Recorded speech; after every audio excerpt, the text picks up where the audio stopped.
Bonjour à tous, notre invité du jour a 21 ans et il veut redonner un sens au mot républicain, à la République, un sens non partisan. Il veut le faire au sein d'une association qu'il a cofondée, c'est le point commun.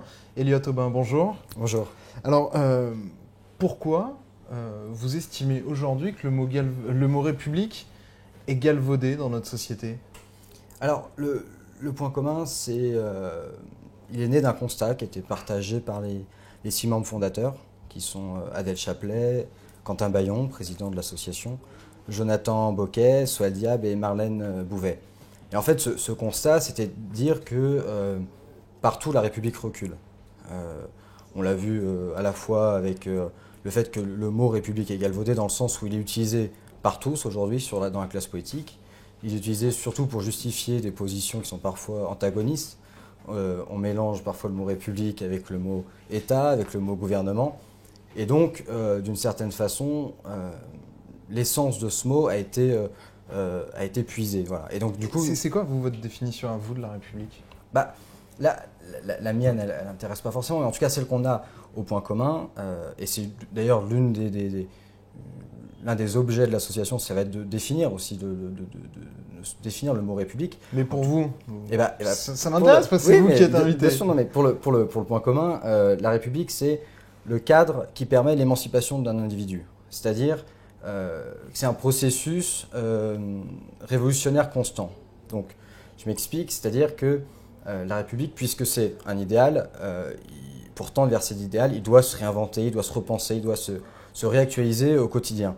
Et voilà, c'est ça en fait notre démarche. C'est-à-dire que le point commun, c'est cette association de défense et de promotion des fondamentaux républicains, c'est-à-dire analyser, comprendre la mise en place historique de la République, de ses institutions, et pour innover celle de demain, parce qu'aujourd'hui on a besoin, il y a une soif de République, on a besoin de se Mais réinventer pour à ce vous, niveau-là. dans la République française de 2015, qu'est-ce qui dysfonctionne? Mais c'est pas. Puisque vous dites la République recule. Hum. Sur quoi elle recule? Mais en fait, c'est pas la question, c'est pas dans la France de 2015. C'est qu'on a aujourd'hui comment dire, des acquis qui sont remis en question. La question de la laïcité, on l'a vu, aujourd'hui, est parfois utilisée par une classe politique pour dénoncer certaines pratiques religieuses en particularité et pour se défendre sur d'autres. Donc il y a une certaine forme d'hypocrisie. On a des libertés fondamentales qui sont remises en question. Et donc, voilà, c'est par rapport à tout ce constat-là. On a même un parti politique qui s'est renommé les Républicains, donc qui, d'une certaine façon, privatise le mot République, s'accapare le mot République.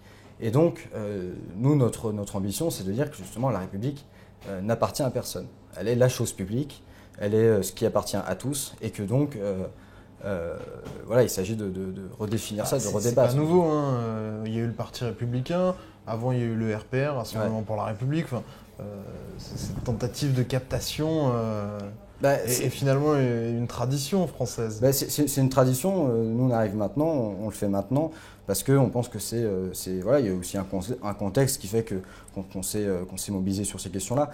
Après, ce qui est aussi différent dans cette association, c'est qu'on vient d'horizons, de sensibilités politiques différentes, et qu'on partage ce constat. Donc ça veut bien dire qu'il y a cette soif de République, il y a cette envie à un moment donné, de dépasser certains clivages pour redonner du sens aux mots, et c'est ça la démarche qu'on a au point commun. Vous êtes membre du Parti de gauche, vous êtes élu à ce titre-là dans le premier arrondissement sur la liste Gramme de Nathalie Perrin-Gilbert. Est-ce que c'est finalement une manière de créer des associations qui vont aller sur des terrains un peu délaissés par la gauche? Je pense par exemple à la laïcité, qui est un thème qui a été dérobé par le Front National à la gauche. Est-ce que pour vous, c'est cette occasion que vous voulez saisir, d'aller sur les terrains que les partis de gauche ont abandonnés? Alors, donc là, je suis quand même là avec ma casquette de porte-parole du point commun, donc je ne mélangerai pas le parti de gauche et la mairie du premier avec le point commun, mais en tout cas, ce qui est vrai, c'est qu'on a cette ambition de n'avoir aucun tabou. Et donc, déjà, notre démarche peut paraître courageuse sur certains aspects, et c'est aussi voilà, d'aller sur ces terrains.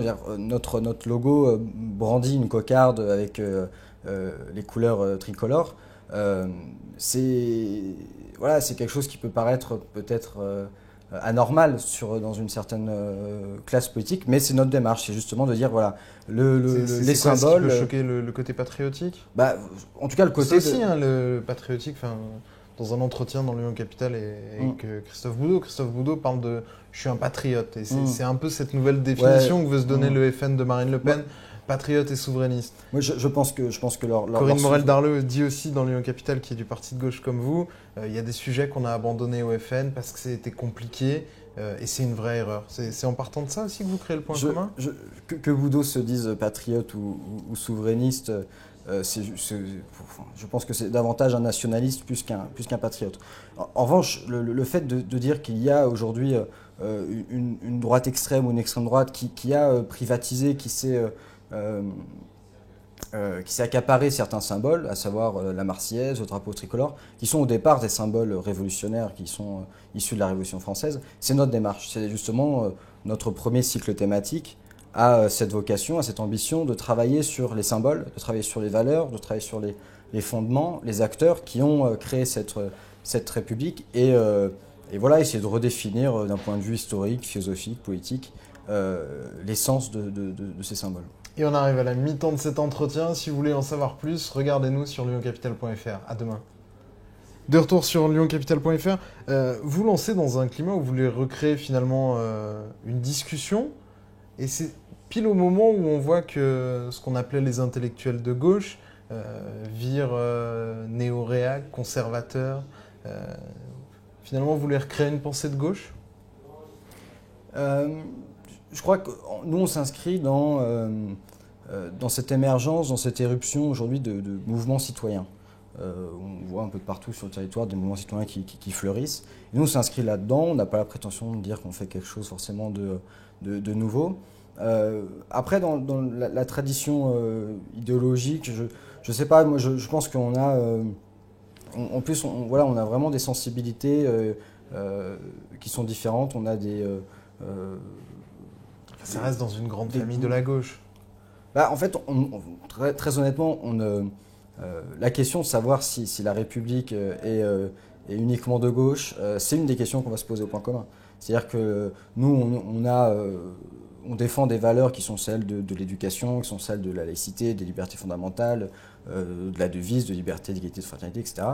Et évidemment que quand on se dit par rapport à ces valeurs-là, qui peut les défendre, on sait à peu près de quel côté on se situe, mais n'empêche qu'au point commun, la carte, si on en a une, reste à l'entrée de la réunion.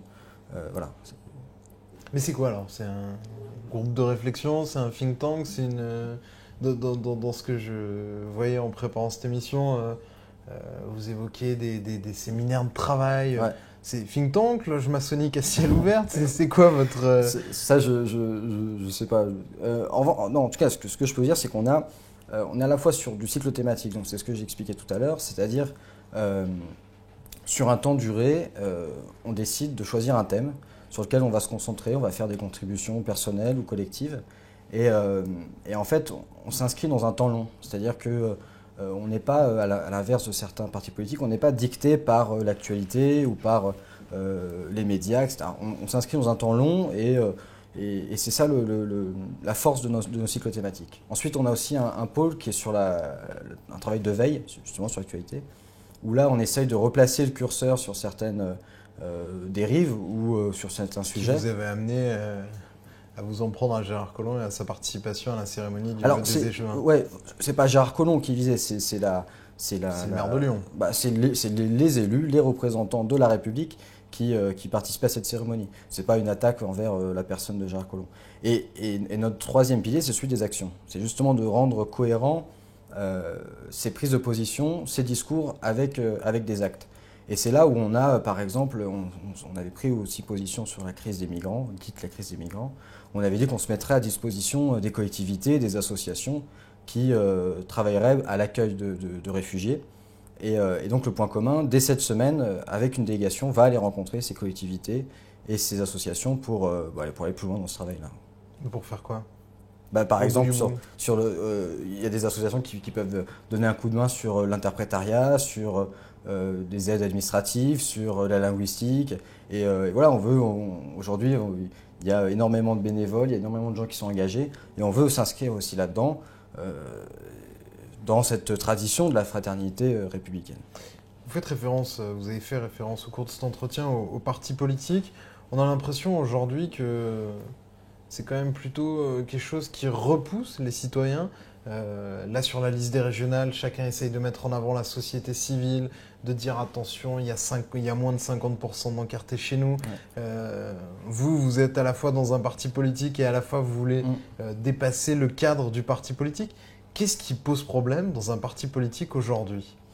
Alors, notre association et un parti politique sont deux choses complètement différentes. Je reste... Parce que ce que vous portez comme préoccupation et comme finalement sensibilité pourrait tout à fait normalement s'épanouir dans un parti politique. Pourquoi aujourd'hui vous ne le faites pas dans un parti politique? Parce qu'en fait, on est sur deux cadres qui sont différents. On est sur des méthodes de travail qui sont différentes. On est sur des rythmes qui sont différents. On est sur des objectifs qui sont différents. Donc en fait, à partir de là, il n'y a aucun élément qui nous permette de comparer notre association à un parti politique. Voilà, le parti politique reste un outil essentiel dans les institutions de la Ve République. Mais nous n'avons pas vocation demain à répondre à des échéances électorales. Donc voilà, on est sur de la réflexion sur du temps long. Regardez, par exemple, dans notre association, on a des adhérents, même dans les membres fondateurs, des candidats ou des militants encartés. Plus de la moitié des adhérents sont non encartés. Soutiennent par exemple des listes différentes. Mais à un moment donné, c'est ce qui aussi fait la force du point commun, c'est que ces gens-là arrivent à se retrouver pour parler de fond, sur un temps qui n'est pas celui d'une campagne. Voilà. Merci beaucoup d'avoir répondu à nos questions et à notre invitation. Nous, on se retrouve demain et on parlera du 8 décembre. Au revoir.